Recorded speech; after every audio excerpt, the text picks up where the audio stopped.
Kujtimi i Amit. Emri im është Pierre X. X-i do të thot mister, sepse nuk mund të zbuloj mbi emrin tim dhe ju tashmë e dini pse.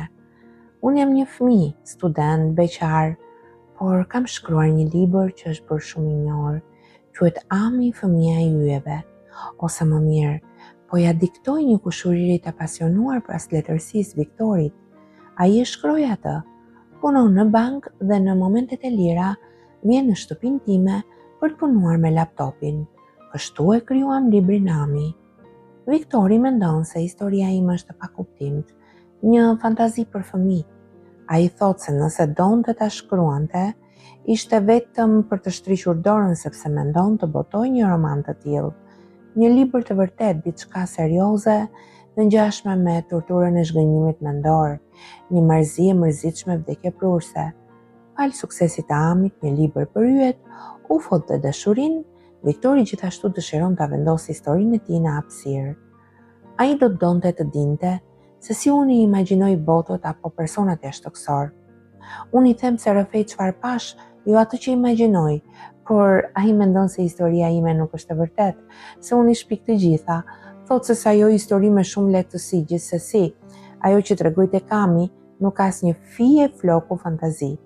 Ami ekziston, ai është miku im, një vizitor nga një botë tjetër. Ai u shfaq në një plazh të vetmuar në orët e para të mbrëmjes nga fundi i verës.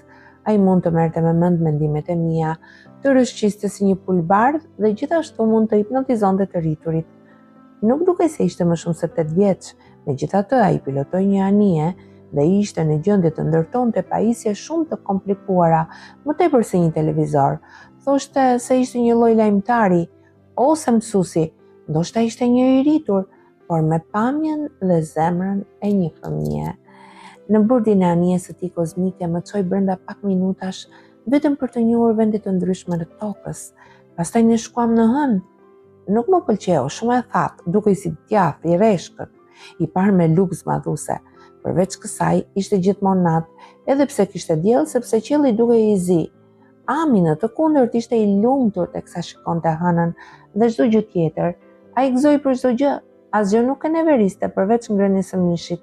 I vinte keq për kafshëzat. Më vonë, ai më çoi në një botë të bukur të quajtur Ofir, ose më mirë quaj Ofir sepse ekziston, është real, është afër një ylli të kuq, një diell 400 herë më i madh se yni. Nuk i njohin parat atje.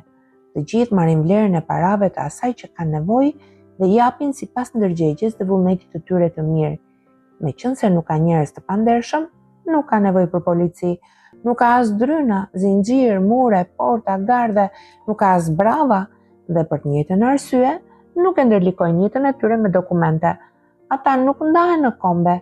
Ofiri është një kombi vetëm vëllezërish dhe me që janë vëllezër, nuk ka as ushtri, as luftë. Ata nuk ndahen as nga fetë. Ata mendojnë se Zoti është dashuri. Kjo është e gjitha. Jetojnë duke u përpjekur të bëjnë mirë dhe e kalojnë vetveten çdo ditë, por edhe argëtojnë shumë në mënyrë të shëndetshme. Atje gjithçka është falas, asgjë nuk është e detyrueshme. Ami tha se toka mund të jetë kështu. Për shkak të kësaj është e nevojshme që të gjithë të dinë atë çka ardhur të zbuloj. Do me thënë se dashuria është ligji themeltar i universit. Me këtë shumë të qartë në të gjitha zemrat, pjesa tjetër do të bëhet shumë lehtë. Ai tha gjithashtu se nëse nuk e bëjmë, do ta shkatrojmë veten në mënyrë të pariparueshme, sepse niveli i lartë shkencor dhe pak dashuri tek njerëzit është formula ideale për një botë vetë eliminuese. Kjo është ajo që po ndodh në tokë, sepse nuk jemi të qytetëruar. Sipas Amit, janë të qytetëruara botët të cilat kanë 3 kërkesa themelore. 1. Duhet të pranojnë se dashuria është ligji themeltar i universit. Duhet të ndalojnë së ndari sipas kufive dhe të formojnë një vend të vetëm vëllezërish. Dashuria duhet jetë themeli i gjithë organizimit botëror. Ami përdori shembullin e një familjeje për të na shpjeguar këtë pikën e fundit. Familjet ndajnë gjithçka me dashuri, sepse janë të bashkuara nga dashuria. Ai tha se të gjithë botët e qytetëruara jetojnë në këtë mënyrë.